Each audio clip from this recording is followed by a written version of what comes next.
Hello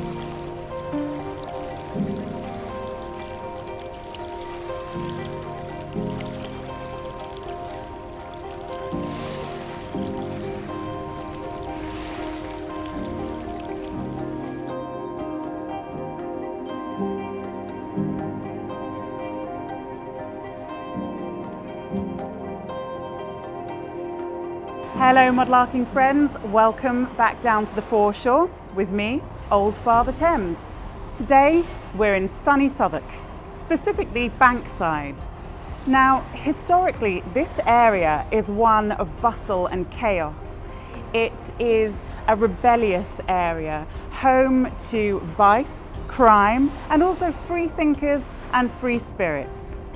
Now that's because this area was once a liberty of London. People were literally at liberty to do what they liked here. It was a lawless place and it sat outside the city limits, the city walls, and therefore the jurisdiction of the City of London. There were brothels, there were drinking dens, gambling, it all went on down here. It was also a bohemian place, a safe haven for the rebellious, outsiders, misfits and dissenters. Speaking of which, I'm here today to meet my friend Mock of the Gay Aristo channel. He is a free-thinking, rebellious, bold spirit and also a fellow history fan like me. So without further ado, let's go and meet him. Hey Mock! Hello! Oh my god, I am so excited. Brilliant, let's get going. I've got some things down here already laid out. You just write a big step. Okay. And let's head down. I've got a load of stuff for us to look at. All right, Mock. Well, I have, as they say, here for you some things that we found earlier. Oh, I'm very excited. Very excited. They're all relating in one way or another to the Bankside and Southwark area. What do you know about this area, being a history buff? Well, so what I know about this area, I know it was a bit of a den of iniquity. Absolutely. I know it was full of kind of rebels and misfits. Shakespeare, very closely associated, Globe, Curtain Theatre, and you know, along the bank, I'm sure some rather interesting activities took place, of which you might have some memories here. I think so, yeah. I think we have some tokens of vignettes past. Okay, all right. Well, let's go back and find out. All right, well, let's head to first. Let's go to the dress accessories. These are a bit later in date, actually. We'll start off late and then we'll go early. Okay. So these are, I bought these because whether they were, is it bodice rippers, corset? Bodice rippers, like a very Victorian. Yeah, exactly.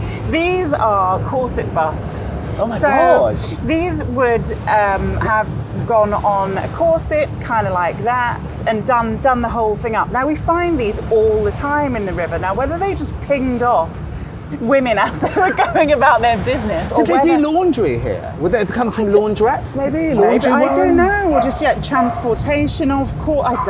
Who knows? Or a quickie on the Bankside and boom! Now this is why Mock's here. This is why we've got Mock. Exactly.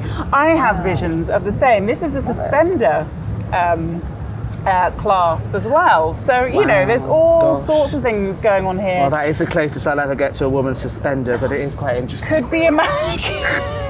That way or that way? It could be a man's suspender. Because you can just put your socks up with it as well, couldn't you? Exactly. Getting on the boat, ping, off it goes. Precisely. So that could be a man's sock suspender. Okay. This one is one part of a hook and eye fastener. And these date throughout history from like medieval to post-medieval to so would that have been on the day. back or the front? Could have been on the front of a cloak. Okay, because it is rather big, isn't it? Yeah, it's quite ornate, it's a big chunky one, and it would have had an eye fastening that went over the hook.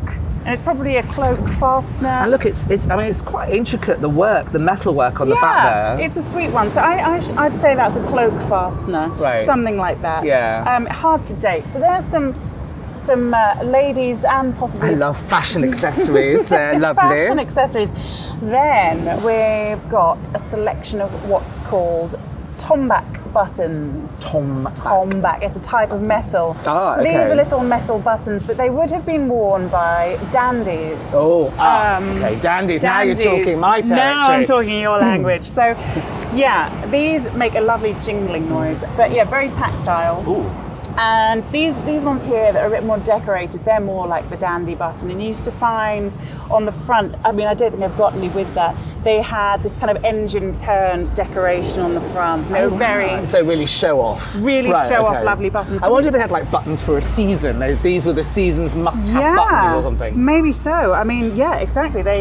So what, a dandy, so like a male peacock type person. A male peacock strutting around. Strutting around in the taverns. Yeah, and actually I don't know how closely related to macaroni wearing, you know, those lovely big hats with the feathers, to dandies and macaronis. Well, sometimes, I mean, I know that kind of Horace Walpole's lot, when they were in Venice on the Grand Tour, they wore wigs that were so huge and hats, they had to have sticks to take the hats off the top of the wigs. That's incredible. Also a dandy. Isn't it incredible? Amazing. And actually recently I did a little blog about the wigs you're talking about.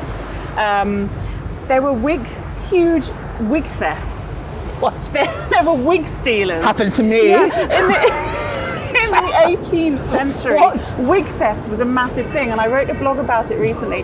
And baker boys would go out pinching, not just actually, I feel bad about the baker boys, not just baker boys, but children. Well, like Fagin's adults, gang type Fagin's because they were all around here, weren't they? Yeah. Exactly, yeah. And they would carry like a basket on their head and like pinch the wig, put it in the basket, and then have like a cover over the wig. So you've been to Bankside, had a few drinks at a tavern, come out a little bit worse for wear, and then someone nicks your wig. I love it. What a Friday night! And it was a huge, you know, this big.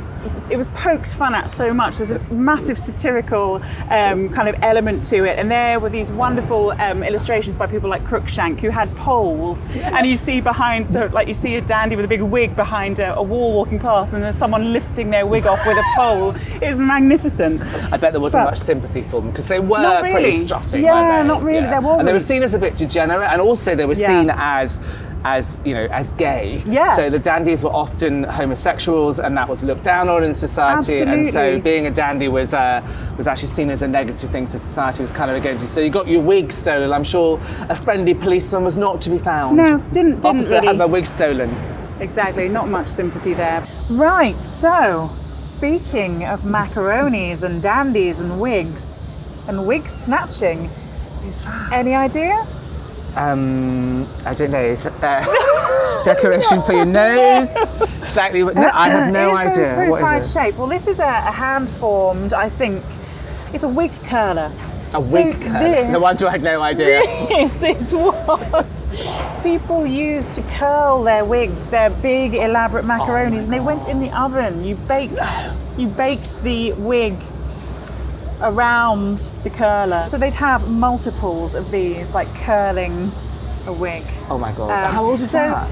This is probably Georgian. Right, and usually they're a lot more uniform, and you find them sometimes with a WB stamped in because he was a prolific wig curler maker. Good for him. Good for him. And this is hand formed. The other ones are a bit more bulbous. And were they men's wigs, women's wigs? Do you not know? I mean, does the thickness denote anything? Or? I think both. I mean, yeah, I think both. I don't know. I don't know whether this would be a man's or a woman's, but it's a pretty big bow you're trying to get there in the hair. A pretty big kink you're trying to get in the hair. It's I think that it's just like it's the ringlet. So you like stretch it out and then you roll it up. Yeah. So, well, let's be honest, your maid would. Your maid would, you wouldn't deign to do your own hair. My maid would set my wig, set your wig. Put it in the oven. In fact, that's why I'm getting it wrong. I need my maid to set my wig. That's the problem. We need our maid. So the fact that you found them here, these buttons, doesn't necessarily mean that they were sort of lost here. They could have been washed from somewhere else. They could have been, but the likelihood is, the way it works on the Thames, the finds that we discover quite often come from where they were dropped, because the mud of the Thames is a kind of cocoon, and it keeps these items trapped until the tide comes in, there's disturbance, and it erodes.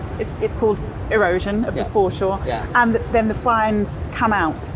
So it depends. Things do travel, of course. They will. But also, you know, I could come down here today. A patch has just been uncovered, and a button's just laying there. I love the where idea it was dropped. of the Thames being like a time capsule. Like, I'll have that. I'll have that. Yeah. And then, you know, hundreds of years later, old Father Thames comes along with the trowel, and then the Dandies' best button is revealed. Exactly. I love that. And it could be that I'm the first person to touch these items in thousands of years since they were dropped or lost or discarded. Do they have an energy? Do you ever sort of pick something up and think, oh my God, I can feel something here? Absolutely, without sounding too mystical and woo. They do have an energy, absolutely. There's a theory about powerful objects and what they hold, and you can feel it. I think much in the way if you go to somewhere like the Colosseum in Rome and you get that feeling of like, God, stuff went down here. It happened here. There's death, or you do find things. Because these were probably quite rich and important people. This wasn't the you and me, the everyday folks. These were, if you could afford that button, you had a bit of cash. Yeah, well, I don't. Yeah, some of them they were affordable, but absolutely for sure there are things like even tobacco pipes. You know, not everyone at first could afford tobacco. Right. When tobacco first got here, and pipes were kind of like this size. So what is that? That is a 17th century pipe bowl. So how does it work? Well, let me show you a bigger one. Okay. Oh, okay. Oh gosh, That's just a bowl. So this stem here is snapped. So actually this would have probably been about that long. It's quite flamboyant, isn't it? Yeah, it may have been a church warden pipe. Oh wow. So they were held all the way down here, and so the stem would go there and you'd smoke them. Oh my God. And what are they made of? I don't know the ins and outs of clay, the composition of the clay. Actually, well, I'm shocked at your lack of I understanding. know. How dare Can you believe Mudlark, I thought she was that? old Father Thames. She knows nothing. Nothing. I tell you someone who would know about that though, and that is another mudlark called Mark Soden. And in fact, Richard Hemery, who is the legend, the pottery legend. Bow down. All hail. They get really hot, wouldn't they? So the clay must have been insulating, or? Do you know, I will find out about this. I'm not actually sure. But pipe clay was also used to make other little fancies and whimsies, little figurines and things, and something else I'll show you in a second. And it seems like it's quite brittle. It's amazing that that's survived. How old is that, do you think? This is 18th century. Right, so Georgian fancy. Probably 1740s, 1760s. You couldn't really have a quick fag, could you? It's a whole intricate affair, isn't it, really? I guess you'd have a pipe smoke and then you'd put it down. And they used to snap the tips off as well to just keep enjoying the smoke after. Wow. So not to chuck the pipe away. You could, when it became clogged up at the tip, you could snap it off. Okay. And so this one is a 17th century pipe. So you see the difference in size is because tobacco was much more expensive and less available. And that looks a bit more sophisticated in terms of the way it was worked as well. Yeah. I think the craft had moved on a bit since then. Maybe. I mean, this is nice because it's got milling around the tip. This kind of like detailing. Oh, I thought that was erosion, but yeah, you're right. I think also these are made in a 2-part mould, like plaster or clay or whatever you use to do, like even children's toys when they had lead toys. They had a 2-part mould, and it was just a hot cast, and as it was liquid and hot, they put the mould together, or they pour it in. I think with these they pour it down into the mould, and I think as demand for pipes became, you can see the seam there, became more and more. You wanted to make these quickly and get them out. Now I wanted to show you this one as well. This is a later pipe, but it was probably a cutty pipe, which is a lot shorter. A cutting? Cutty. Like a cutty sark. A cutty sark? Like a short shirt. Oh my gosh, I didn't know that. So a cutty pipe. But what I want to show you, the cross keys. Because that was maybe a tavern, the Cross Keys Tavern, perhaps. I mean, it could relate to the Freemasons, because that was a symbol that they used often as well. It could relate to a number of things, but I like to think it's a tavern called the Cross Keys. Well, there's actually, in Chelsea, there's a Cross Keys Tavern that's on the riverside, that's been there for hundreds of years, and that's the sign they have above the door. I wonder if my whole town, Chelsea, God, is there a little bit of, there's mud in there. I was hoping it was tobacco. I couldn't I have given up many years ago. I couldn't have a quick smoke. I know someone that did have a go with them, and they were a bit really? Yeah, and I think people do actually like reenact tobacco fans, reenactors of That detail old days. is beautiful. It's beautiful, look at isn't it? Yeah, really crisp. I absolutely love this. And this would have been like maybe early 1900s, late 1800s, early 1900s probably. But it's still a beautiful pipe. Surprisingly, there aren't bone ones, because you could carve into bone quite easily. I think that an opium pipe was, in fact, I know that an opium pipe was found by another mudlark, Malcolm Russell, who has a very good book out, Mudlarked, with an apostrophe D. Check it out. Available in all good bookstores. Exactly. Yes, you can come again. Thank you. Yes, he found an opium pipe. I haven't read that chapter yet. Where did he find it? Do you know? Was it along here? I cannot say. To be found? No, I don't know. I think he reveals the find location, but it'll be probably out east, a lot further. With that though, because I know you've got to have permits and all sorts of there are rules and regulations. Yeah.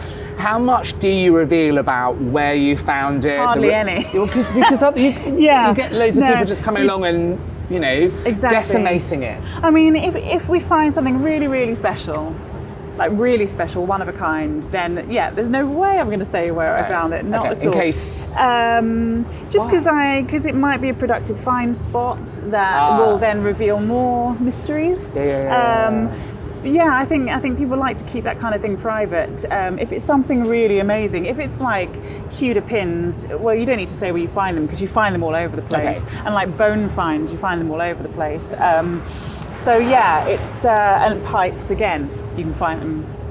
So that's but like fine. if you came across, I don't know, a writing implement or like a I have. Have you? A pounce pot lid. Wow. So pounce. Yeah. Pounce that was used to tip on paper to make the surface to make it surface clean for writing. Yeah, and people often think that the pounce is to dry the ink. I thought it was to dry originally, but me too. And then I looked into it, and it's to fill out the gaps, because our paper now is. Things you find out. I love that we know all this information. All this, we're historians. We love it. What else have you got? I'm being very diverted. Fascinated by that pointy thing there, and I'm slightly scared. Tell me more. Well, if these are my regular viewers, they would have seen this lovely thing before. So it's this you're talking about. Yeah, it looks horrendous. What is it? It's actually a syringe. It's missing its plunger. Right, okay. It's most likely a pewter lead mix. Right. And it possibly was used as a syphilis syringe. Oh, no wonder I'm attracted to it. God, help me. And where do you think that might have been? Well, I'm sure as being a history buff, you know exactly what happened. So there was quite an issue with syphilis, and you had to inject mercury, I believed, into the male member. Yep, down the end. Oh my God. There was an expression, wasn't it? A night with Eros, a lifetime with Mercury. That's it. Now I say... You say Eros. Last time I said Venus. Oh, really? Oh, okay. Well, so you see, I am the gayrist. That is interesting. So, exactly. So it's interchangeable. Yeah, so a night with absolutely. Eros. Yeah, exactly. A lifetime with Mercury. That's the saying. So that is what that is there. Wow. And may I? Please do. I wonder how many hands have held this before. I mean, there is a chance. I've got to be realistic. There is a chance it might be a veterinary syringe. Okay. There is a chance it could be an ear syringe. But having said that, the likelihood is it is a syphilis syringe. It's still pretty grisly though, isn't it? It's really, pretty let's grisly, be honest. yeah, And I think I probably want to pop it down and then wipe my hands clean. There you go. Yeah, I mean, I've got something right next to it, another pointy object. Okay, yeah. Three of us mudlarks found these, and exactly the same sort of item. We think they're most likely enemas, but smoke enemas, which was very big. My cup runneth over. Yeah. What is this about? Tell me, a smoke enema. A smoke enema was sort of an alternative medical practice that one could take to, flush out toxins, impurities. Because they were all about actually impurities and toxins that you had to get rid of, cutting yourself, blooding to that. Bloodletting, exactly. So it was to get rid of impurities. So we think that was possibly part of a smoke enema. Okay. I'll leave that one to you. Yeah. What's the blue thing? What's that? It's part of a Delftware. So English Delft. We used to produce our own Delft here, Okay. and it's been filed down into a game token size. Oh, so it would have been, it's a secondary purpose. It would have been used as a gaming token. Oh my God, recycling. Yeah. Recycling for pleasure. Yeah. I love it. The colour is so vivid. I mean, how old is that? That is earlier. Oh, really? That's like very late 16th to 18th century. Then later, they do keep producing it, but it tends to be just plain white. Is it got gold on there? Is it inlaid with gold, or what is it? I mean, no. it's yellow. Okay, so this is enamel tin glaze, and I think it's got that kind of look there because it's enamel. Right. So that metallic look, and all of these glazes were metals. So this is cobalt blue, made from cobalt. Yeah. So, and this fabric. So you see there, like how shiny it is. Yeah. This was our answer to porcelain. So when we didn't know the magic recipe for porcelain, we made this highly shiny enamel tin glaze, and this came to us originally from the Far East, and it travelled all through Europe, went through Moorish Spain, and then eventually came to us, end of the 16th century. Wow. What do you think the picture was? I mean, it's got this blue. Yeah. I mean, does it look like a dress or something? I thought it looked like a little fish or something. I'm not sure. I mean, it could. Because that looks like the sea. That they're representing the sea there, I think. Well, they have these motifs on Delftware that are recurrent. So people know about these motifs that turn up, and they're like little spidery-looking squiggles and signatures. These lines, decorative lines, obviously, often went round chargers like big bowls. Okay. And they did a lot of religious themes, but they did like Adam and Eve in the Garden of Eden, but then they'll do kind of like moralistic themes. They also did like big flowers and, you know, beautiful sort of opulent stuff. They did chinoiserie as well. Right, wow. So I've seen English chinoiserie. Yeah. So like the chinoiserie that we see later in the 18th, 19th, similar to that. Wow. And you say it was used as a gambling chip. It's a gaming counter. A gaming counter. So this has been filed down. Filed down. And it's been made into this circular shape, so it can be used to play a game. You know, you might be sort of sitting in a tavern and... I love the idea that someone here on one of the taverns of Bankside on a Friday night, absolutely, you know, it gets smashed. On a Saturday, they're recycling it and using it as like, we'll use it as gaming chips. That's I love what it. we'll do. Yeah, I love it. I wonder what was games bet, it? and what was bet using that? Absolutely, because we're in the Liberty of London, aren't we? You know, gambling was go for it. Well, I mean, that's the thing about Bankside. It was pretty anything goes because it was outside the city walls, but just close enough that you could get over for a night of fun and then go back. Get back, fall back home. Yeah, and say, exactly. hello. So gambling, syphilis activities, smoking, drinking, all happen here. Precisely. So all this stuff I brought in today all ties into the fun and games of Bankside. The fun and games of Bankside. You know, you've got smoking. Here you've got tobacco jar finials. These were lids. These were little knobs that went onto the lid of a tobacco jar to lift off the lid. I find these quite often, actually. They just sort of come loose and they're in the river. We've got here a Tudor. This is the earliest thing I've got here, I think. A Tudor money box knop. Wow. So the collectors of money, who have a special name, I think it might be gatherers. Can't remember. I might put that on the screen. And you'll see it in the show notes. Too much information. It's hard to retain it all. So this was the top of a money box that would have been used to collect money from patrons going into the theatre. So like the Globe, Newington Butts, the Rose, my God, and the curtain, whatever. Yeah. So one of Shakespeare's groundlings may have handed a coin in that went in, and it goes in the side. So they were globular, they were round like this, and the theory is that they would tie a piece of leather or string or whatever, and they'd hang from the money gatherer. And you put your coins in, and depending on how much you put in, you get better seats in the house. Oh my God! Really? So like you can have like the back pits, or you can get closer to the stage. And I know that you'd be able to actually, in those days, you could also pay to sit on the stage. So if you were really rich, you could sit right in the middle of the action on the stage, and everyone looking at you. There you go. I love this sharing knowledge. This is please do. So that actually was around in the time Tudor of Shakespeare. Yeah.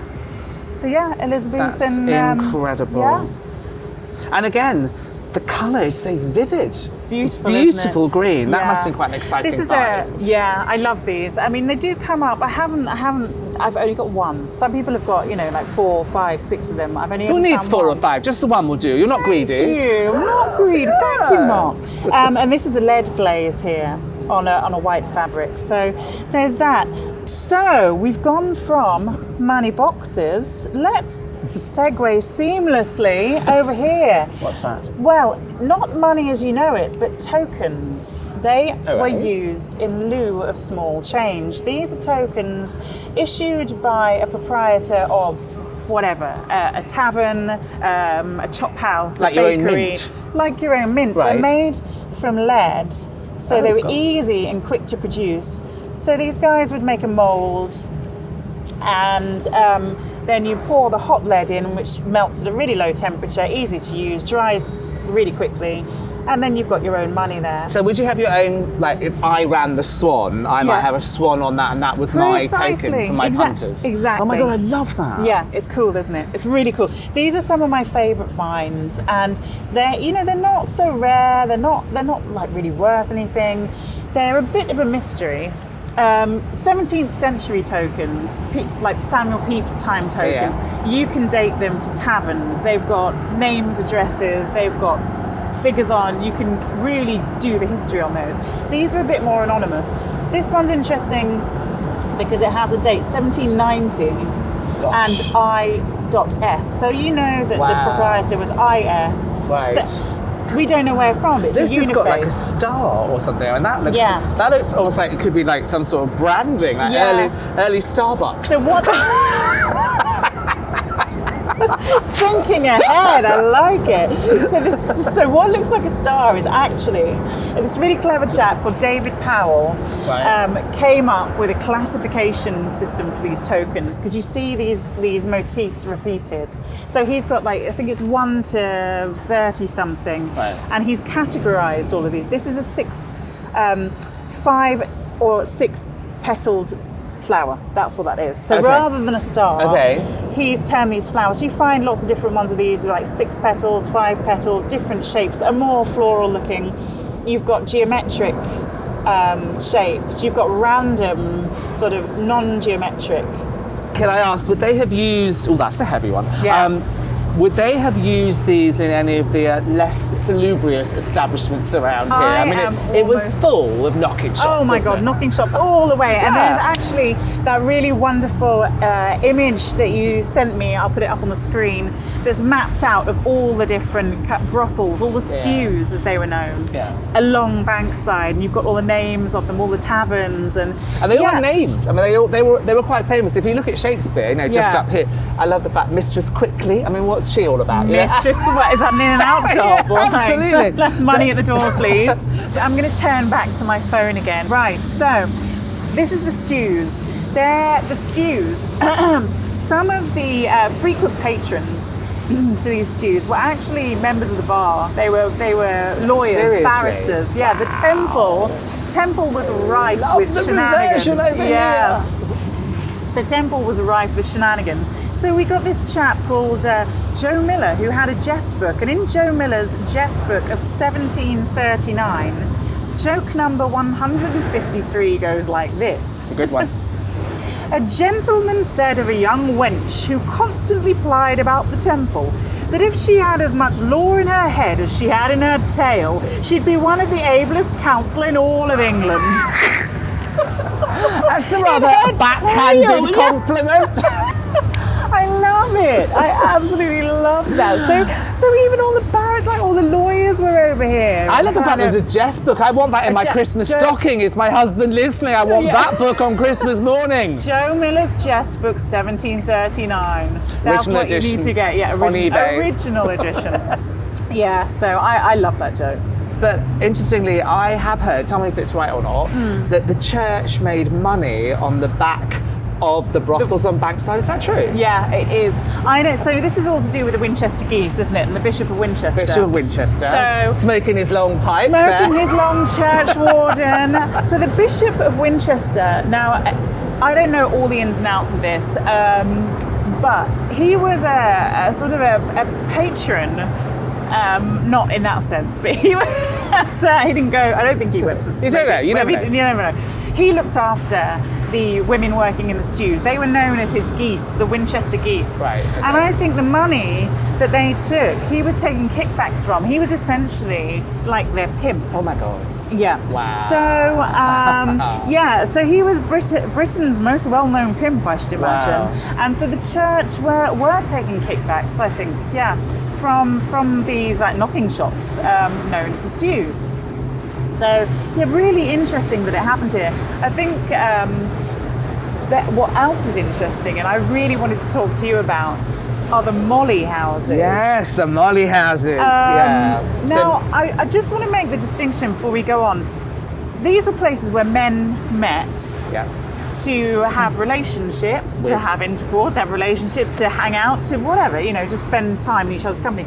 I've talked about them right next to the stews, but they weren't brothels. So molly houses weren't always brothels. Yes, Right. certainly there were places where men could go to have sex with men. In exchange for money. In exchange for money, and actually molly was kind of a derogatory term. A molly, the dandy, the kind of slightly effete. So Right. that's why they were called molly houses. Yeah. But also, there is a notion they were a safe space for gay men to go. Now, they wouldn't, again, have identified themselves necessarily as gay or bisexual, but they were a safe place to go and hang out, have a look at the pretty boys, have a look at some of the boys who might be dressed as women as well. Yes, we have some fantastic existing documentation describing what men were wearing, what they looked like, what their names were, their maiden names. Yes. So we have in Southwark, we have in the Mint, which is further inland, away from the river. Was that over by Aldgate? No, it's kind of like Borough. I think it's fairly close from St George. So there's a church called St George the Martyr, which is Borough Way. Furiously trendy. Yeah, very, very trendy. So Borough Way. And then the Mint was quite a small area, and it ran into the Clink, which is the area that runs all the way to the river here. So there was one molly house, and it was called Suki Bevel's Molly House. All right, very famous, yes. And so her name was a pseudonym, Suki Bevel. But it was a she. I don't know. It was run by a woman, though, wasn't it? That's what I believe. I don't know. I've never seen anyone say it wasn't. But I've just seen her referred to as a female and Suki Bevel. Yeah. But I also saw this information that her name is a pseudonym or a maiden name. So then I thought, was she? Anyway, she in the Molly House world is a she. So.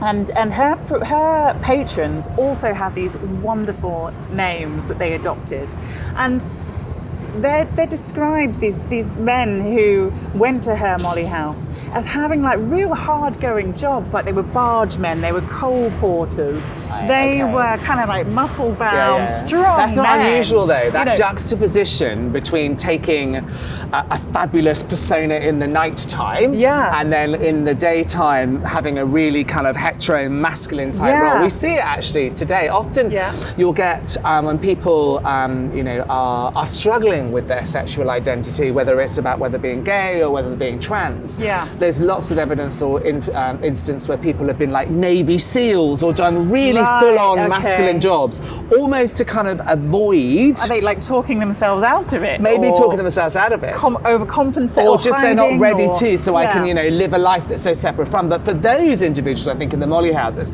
that because sodomy was illegal, you could be hung for having sex with a man. Although sodomy in those days also meant bestiality and all sorts of things. It could have been a whole range of things, like you were saying earlier. So there was a man actually who famously gave a speech on a balcony, bit drunk, and for dramatic effect put his genitals in a glass and was charged and convicted of sodomy. But the whole juxtaposition, if you were a bargeman during the day doing a really hard work, really heavy job, there would be no suspicion that at night you might get yourself dolled up, pop on a dress in Suki Bevan's and be called Mistress Quickly. Yeah, exactly. Now what I'm going to do is just look on my phone. I can't remember all these names, and actually one thing I'm really interested in, as well as the sort of, I love a bit of the kind of like seedy salaciousness, like the fun stories, but also men met in the molly houses and were carrying on relationships with each other in quite a conventional way. They had the marrying rooms, didn't they? Yeah, they had marrying rooms. And these were rooms where people could do like a marriage ceremony. I mean, it wouldn't be legal, it wouldn't be officiated by ordained. I think there's something quite beautiful, though, in that you are claiming a relationship that isn't allowed by your society, and in that safe space of the molly house, you are making a commitment to each other, you are entering into a relationship. It might not be one that we would necessarily, want for every child or ours. However, they are saying, this is our relationship, this is as much as we're allowed to have in this society, and by God, we're going to support each other to do it. Absolutely, there's a structure, there's it's a community as well, isn't it? Like in the truest sense. I don't know whether I'm just being kind of a hopeless romantic, but I have a view or a vision that somehow the molly houses were slightly less dangerous than the straight whorehouses. I've got this view that it is community, that people were sort of coming together to find sanctuary. Yeah. Whereas I imagine the kind of the straight brothels, I always think it might be a bit more functional and a bit more dangerous. Yeah, maybe so. And there might be a bit more in the way they're I don't know how much we can venture into this conversation. Oh, let's try. Let's try. How there are different flavours of that kind of thing that appeal to people today in the straight world. There might have been a penchant for a bit of aggression or violence, or there might have been someone had a kink for beating up a prostitute or a female prostitute. Definitely. Maybe that was part of it, and maybe some people thought, well, we don't care, they're just prostitutes. Well, I do think they were looked after within the stews, probably, but. Well, they would have definitely had kind of a madam or a pimp or someone who looked after them and made sure, because it was a business, or the bishop. And I believe actually then at one point it became the king. He got the revenue from here. I don't know. So I believe that. I think it was really pretty much, they're all making their money on the way up. Yeah, it really is the oldest occupation, isn't it? Right, I found these names. Let's find hits here. Let's hear. So here we go. The maiden names. They were. We had Fanny Murray. The athletic bargeman. Lucy Cooper. I love Lucy Cooper. Oh, she sounds like she writes novels in Gloucestershire. A Herculean coal heaver. Oh my God. And then we've got Kitty Fisher, who was a deaf tyresmith. A deaf? Tyresmith. We've also got, here are some other lovely ones. A runner at the police office is Miss Selina. Miss Selina. Miss Selina. Customer on 4. We've got a drummer of the guards, Black-Eyed Leonora. Oh gosh, she sounds amazing. Pretty Harriet the butcher, Miss Sweetlips a country grocer. Pretty Harriet the butcher. Again, Harriet, butcher, pretty slaughter. Harriet the butcher. I love it. Couldn't make it up. Pretty Harriet the butcher. Kitty Camp. Oh no, hang on. Who have we got now? Comes with her own enema pipe. Yeah. For your ease. So we've also got, as well as the names, here we go. There's a nice little quote here. Mating and pair bonding is nevertheless documented in several instances. Moll Irons and the butcher were married to one another, so that's Pretty Harriet. St Dunstan's Kate and Madam Blackwell were deeply in love. We've got Dip Candle Mary. Now, I remember that's a tallow chandler by day. Dip Candle Mary and Aunt Mary were deeply in love also. So, it's... The two Marys. The two Marys. The two Marys. You can imagine two Marys. They're here for the night. Yeah. She likes a gin and debonnaire. When available. I think it's it's or really a cup of sack. Or exactly, a cup of sack. Maybe in her old Delftware bottle. They did have sack bottles anyway. So there's that. I mean, I think there is something I mentioned to our camera chap earlier that. There was once, and I don't know the details, so I'm not really going to go into it. There was a reverend, a real ordained priest, who did marry a couple in Vere's Molly House. Wow, I didn't know that. Yeah.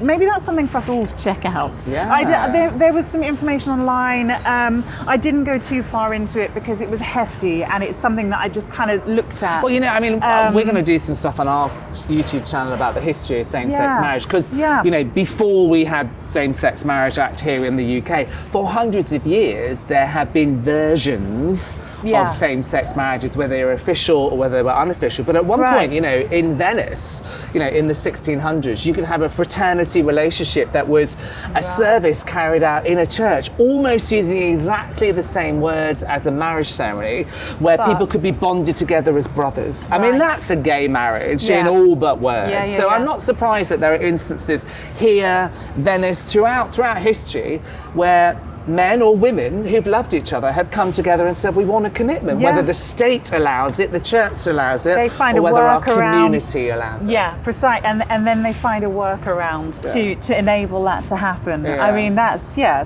wonderful thing. Really, anything was possible on Bankside, was it? That's why I love it. Yeah, me too. I love the whole kind of like rum sodomy and the lash vibe and the kind of, there was like criminality here. It was a dangerous place. You could get caught up in. It wasn't just fun and games, but still that kind of being outside the city limits and the city walls, outside of their jurisdiction. That whole kind of free thinkers, free livers, bohemian kind of thing. Just across the river lies another world. Precisely. And you've got all of it laid before us here. There we go, yeah. Well, speaking of lawlessness, there is one last thing I'm going to show you today.